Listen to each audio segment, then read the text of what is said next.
Hello guys, আমি চলে এসেছি ইন্ডিয়ার কলকাতার মধ্যে চলে যাব এখনই কিছুক্ষণের মধ্যেই।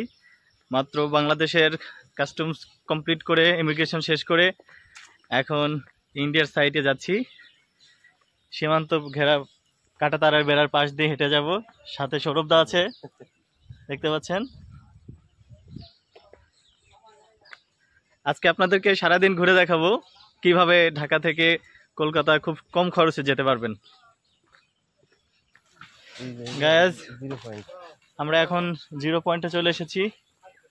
এখান থেকে ভ্যান গাড়িগুলো নিতে পারবেন, বাংলাদেশের সাইডের বাংলাদেশি ইন্ডিয়ানগুলো পাইবেন এখান থেকে। এই ভ্যানগুলো হেঁটে যাবে, হেঁটে যায়। হ্যাঁ, সকালবেলা আমরা ভ্যানে যাইতেছি না, আমরা হাঁটতে হাঁটতে যাব। এখান থেকে 10 মিনিট হাঁটলেই আমরা ইন্ডিয়া সাইডে চলে যেতে পারবো। আমরা এখন এই যে কাঁটাতারের বেড়ার পাশ দিয়ে যাচ্ছি, দেখতে পাচ্ছেন। আমি আরেকটু যদি দেখাই আপনাদেরকে, দেখতে পাচ্ছেন এটাই হচ্ছে কাঁটাতারের বেড়া।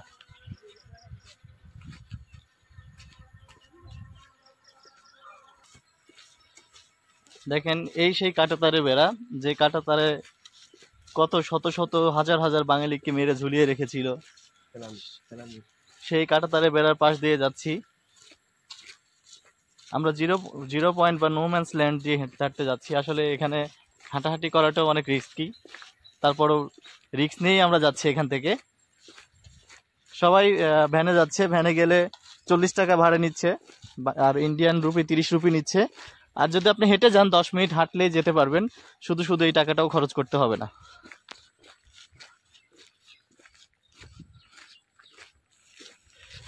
আমি হাঁটতে হাঁটতে প্রায় 7 থেকে 9 মিনিট হাঁটছি। হাঁটার শেষে আমি দেখেন ভারত ইমিগ্রেশনের সামনে চলে এসেছি।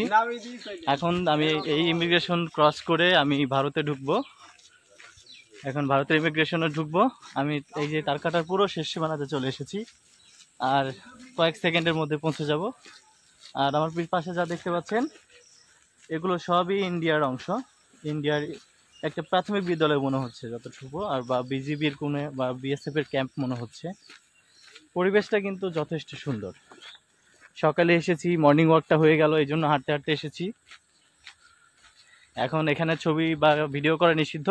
ইমিগ্রেশনটা শেষ করে আমি ইন্ডিয়ার মধ্যে ঢুকে তারপরে আমি আপনাদেরকে আবার লাইভে আসবো ইনশাল্লাহ। গাইজ, আমরা সকালবেলা ইন্ডিয়া চেক পয়েন্টে এসে দেখেন কত বড় লাইনের মধ্যে বসে আছি, এত বড় রোদ গরমের মধ্যেও আছি। এই সবাই আমরা এখন ইন্ডিয়ার উদ্দেশ্যে রওনা দিয়েছি, ইন্ডিয়া চেক পয়েন্টে বসে আছি। আমরা ইন্ডিয়ান ইমিগ্রেশন শেষ করে এখন চলে এসেছি গেদে স্টেশনে। গেদে স্টেশনে যেয়ে আমরা এখান থেকে টিকিট কাটবো। টিকিট কাটার পরে আমরা কলকাতার উদ্দেশ্যে, শিয়ালদার উদ্দেশ্যে রওনা দিব। দেখতে পাচ্ছেন, এটা আমাদের জন্য এই যে একটা ট্রেন দাঁড়িয়ে আছে অলরেডি। হ্যাঁ হ্যাঁ হ্যাঁ হ্যাঁ, বন্ধুরা আমরা ট্রেনে উঠে পড়েছি, ট্রেনটা ছাড়ছে অলরেডি। এখন আমাদের ট্রেনে যাত্রী নেই বললেই চলে। ফার্স্ট স্টপেজ, লাস্ট স্টপেজ হচ্ছে কী অবস্থা হয় সেটা আপনাদেরকে দেখানোর চেষ্টা করব। সাথে আছে সৌরভদা, তার সঙ্গে আজকে জার্নিটা শুরু থেকেই শুরু হয়েছে। এই যে ট্রেনটা দেখতে পাচ্ছেন, পুরো ট্রেনটা এখন ফাঁকা। পর্যায়ক্রমে যতগুলি স্টেশনে ট্রেনটা দাঁড়াবে তত লোক এখানে উঠবে। আর এটা খুবই জনবহুল একটা ট্রেন, একটু পরে সেটা দেখতে পারবেন। ততক্ষণ আমাদের সাথেই থাকুন। আমি এখন শিয়ালদা স্টেশন থেকে বের হয়েছি। এটা দেখতে পাচ্ছেন শিয়ালদা স্টেশন। আমি এখন এখান থেকে হাওড়ার উদ্দেশ্যে রওনা দিব, অথবা এখান থেকে আমি দীঘাতে যাওয়ার প্ল্যানিং করতেছি। যদি আমি ট্রেনটা মিস করি তাহলে আমি বাসে এখান থেকে দীঘাতে চলে যাব। তারপর কিছুক্ষণ সমুদ্রে যে ঝাপাঝাপি করব আপনাদেরকে দেখাবো। ঠিক আছে, ততক্ষণ পর্যন্ত সাথেই থাকুন। আমরা নিউ মার্কেট থেকে আমরা এখান থেকে একটা বাস নিয়েছি দীঘা যাওয়ার উদ্দেশ্যে, এসি বাস। অনেক সুন্দর এসি বাসে আপনাদেরকে ভাড়া চাওয়া হয়েছিল 300-350 টাকা। সেখান থেকে আপনি একটু দামি করলে সেটা 200 বা 250 টাকার মধ্যে নিতে পারবেন। তো আমি 200 টাকা দিয়ে টিকিট নিয়েছি। এখান থেকে আমি একবার ফার্স্ট সিটে আছি। আমি এখান থেকে যাচ্ছি আজকে দীঘাতে। আর অবশ্যই দীঘা যেয়ে আপনাদের সঙ্গে দেখা হচ্ছে আবার। আমি অবশেষে দীঘাতে চলে এসেছি, জাহাজবাড়ি ঘাটে নেমেছি।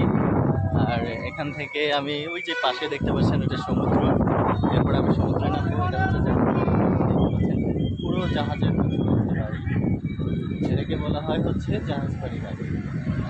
তো আমি এখন আর মাত্র কয়েক মিনিটের মধ্যেই আমি সমুদ্রতে নামবো। খুবই সমুদ্রের পাড়ে চলে এসেছি, দেখতে পাচ্ছেন এত সুন্দর প্লেস। জাস্ট যারা আসেন নাই তারা কখনো বুঝতে পারবেন না। আমি আপনাদেরকে এখনই নিয়ে যাচ্ছি সেই কাঙ্ক্ষিত জায়গাতে। ও সরি, আমি এটার সামনে একটা ছবি না তুললেই না, আমাকে একটা ছবি তুলতে হবে। সেক্ষেত্রে আমরা এখন একটা ছবি তুলবো।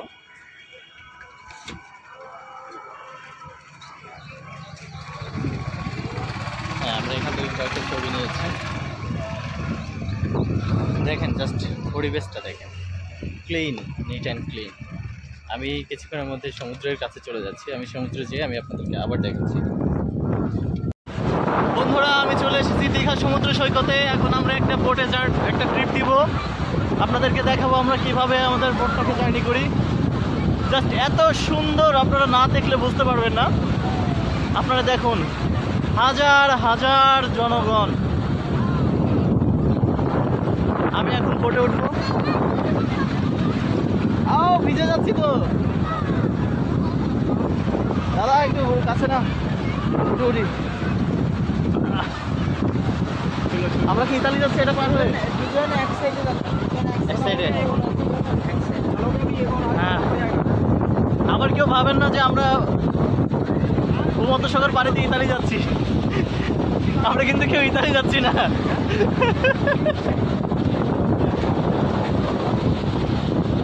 ইতালির বোটগুলোতে এমনই হয়, ইতালিতে যাওয়া বোটগুলা। আমরা কি ভিজে যাবো? শরীর ভিজে যাবে? তাহলে তো ড্রেস চেঞ্জ করলে ওয়াটারপ্রুফ না, কিন্তু পলিথিন নিয়ে আসছে।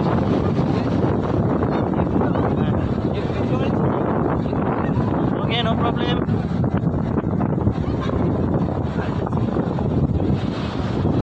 গাইজ, আমি এখন দীঘা বিচে আছি, দেখতে পাচ্ছেন।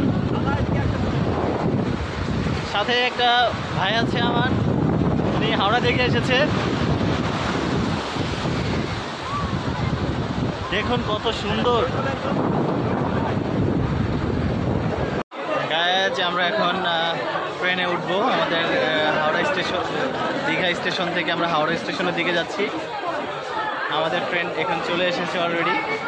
আমরা এখন এই ট্রেনটাতে জার্নিটা শুরু করব। ঠিক আছে, আমাদের ট্রেনটা কিছুক্ষণ আগে এখানে এসেছে। আমাদের কিছুক্ষণের মধ্যে আমাদের ট্রেনে উঠবো। আমাদের ট্রেন কিছুক্ষণের মধ্যে ছেড়ে যাবে। আমরা কিন্তু কিছুক্ষণের মধ্যে ট্রেনে উঠবো। রেডি তো? যাওয়ার জন্য আমরা রেডি হয়ে গেছি। আমাদের ট্রেনটাও অলরেডি চলে এসেছে। কিছুক্ষণের মধ্যে আমরা এই ট্রেনটাতে চাপবো। ফ্রেন্ডস, আমি এখন আছি হাওড়া ব্রিজের নিচে। দেখতে পাচ্ছেন হাওড়া ব্রিজের নিচে আছি আমি এখন। সবসময় হাওড়া ব্রিজ উপর থেকে দেখেছেন, আজকে রাতের হাওড়া ব্রিজের নিচে আপনাদেরকে দেখানোর চেষ্টা করতেছি। যদিও লো লাইটের কারণে রেজুলেশনটা অনেক খারাপ হচ্ছে। এটাই হচ্ছে সেই ঐতিহাসিক হাওড়া ব্রিজ।